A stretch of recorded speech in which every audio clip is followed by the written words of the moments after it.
MJY 004 पाठ्यक्रम का अगला क्वेश्चन है, विंशोत्तरी दशा साधन का उदाहरण सहित वर्णन कीजिए।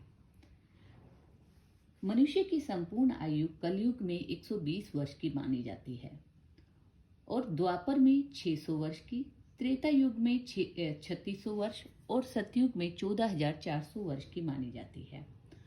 और कलयुग के इस 120 वर्ष में 9 ग्रह जन्म कुंडली के अनुसार अपना अपना शुभ और अशुभ फल देते हैं, परंतु सभी ग्रहों का जो वर्षमान है वह एक जैसा नहीं होता। सभी ग्रहों की दशा का समय एक जैसा नहीं होता और इसी समय को ग्रहों की महादशा कहते हैं। महर्षि पराशर को विंशोत्तरी दशा का जनक माना जाता है। दशा का मतलब होता है समय की अवधि, जिसे कि एक निश्चित ग्रह द्वारा शासित किया जाता है और यह विधि चंद्र नक्षत्र पर आधारित होती है, जिसकी वजह से इसकी भविष्यवाणी को सटीक माना जाता है। विंशोत्तरी दशा को महादशा के नाम से भी जाना जाता है। इस प्रकार हम कह सकते हैं कि विंशोत्तरी दशा 120 वर्ष की होती है और इस 120 वर्ष की आयु मानकर हम ग्रहों का विभाजन करते हैं। अब नक्षत्र साधन के लिए, दशा साधन के लिए दशा इन ग्रहों का क्रम याद होना आवश्यक है। तो इनका क्रम याद करने के लिए हम एक सूत्र देख लेते हैं। अचंकुरा जी श बु केशु मीन सबसे पहली दशा होती है सूर्य की, जो कि 6 वर्ष की होती है, आदित्य अर्थात सूर्य। दूसरी दशा चंद्र की 10 वर्ष की। इसी प्रकार देखते हुए मंगल की 7 वर्ष, राहु की 18 वर्ष, गुरु की 16 वर्ष, शनि की 19 वर्ष, बुध की 17 वर्ष, केतु की 7 वर्ष, शुक्र की 20 वर्ष। ये हमें याद होना आवश्यक है। अब हम जन्म नक्षत्र से विंशोत्तरी महादशा कैसे निकालनी है, इसका सूत्र समझ लेते हैं। अब हमें ये नक्षत्रों का क्रम याद होना चाहिए। अब हम लेते हैं कि एग्जाम्पल लेते हैं कि जैसे किसी जातक का जन्म नक्षत्र श्रवण है, तो हम कृतिका से 1 2 3 करते हुए श्रवण नक्षत्र तक गिनती करेंगे तो हमें 20 की संख्या प्राप्त होगी। अब हम 20 को 9 से डिवाइड करेंगे तो जो शेष आएगा वो 2 होगा। मीन्स जो दूसरा ग्रह है उसी की महादशा होगी। दूसरा ग्रह हमारे पास है चंद्रमा। तो यदि किसी जातक का जन्म नक्षत्र श्रवण है तो उसकी दशा जो होगी, पहली विंशोत्तरी महादशा जो होगी वो चंद्र की होगी। देखिए, श्रवण चंद्र की महादशा होगी। अब हम विंशोत्तरी महादशा के साधन की विधि को समझ लेते हैं। तो भयात और भभोग को पलात्मक बनाकर जन्म नक्षत्र के अनुसार जिस ग्रह की दशा हो उस ग्रह की दशा के वर्षों से मल्टीप्लाई करके पलात्मक भभोग से डिवाइड करने पर एक हमारे पास संख्या आएगी लब्धि और दूसरा शेष। जो लब्धि होगी वह वर्ष होता है और शेष को हम 12 से मल्टीप्लाई करके और फिर से पलात्मक भभोग से माइनस करेंगे। फिर हमारे पास 2 संख्याएं प्राप्त होगी। जो लब्धि आएगी वह मास होगा और जो शेष आएगा उसको हम 30 से मल्टीप्लाई करके फिर से पलात्मक भभोग से माइनस डिवाइड करेंगे तो हमारे पास लब्धि और शेष आएगा। लब्धि जो होगा वो दिन की संख्या होगी, वर्ष मास दिन, और शेष को हम फिर 60 से मल्टीप्लाई करके पलात्मक भभोग से डिवाइड करेंगे तो हमारे पास लब्धि आएगा जो कि घटी होगा और जो शेष होगा उसको हम 60 से मल्टीप्लाई करके पलात्मक भभोग से डिवाइड करेंगे और इस बार जो लब्धि आएगी वह पल होगा और शेष को हम छोड़ देंगे।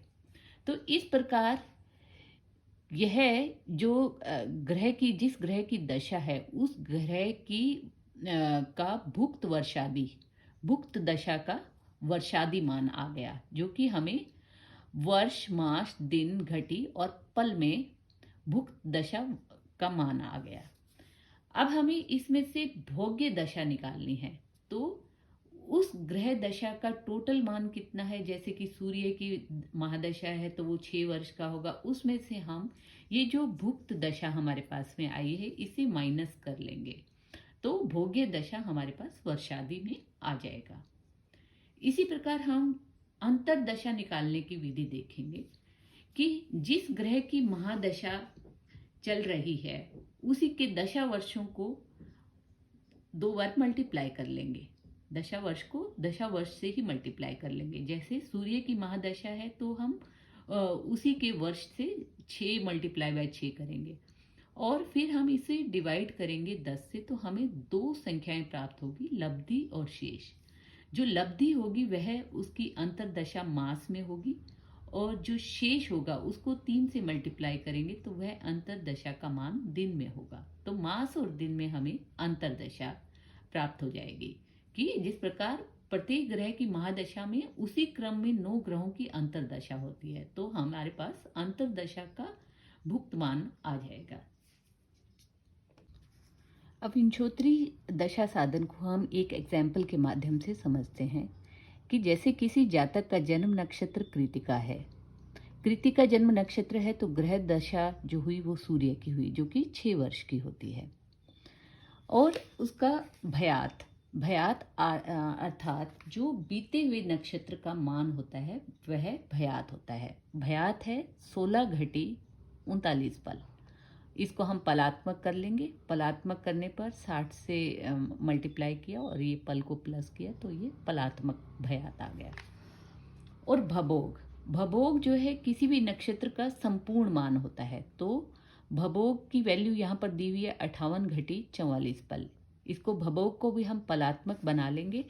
पलात्मक भभोग हमारे पास आ गया 3524 पल।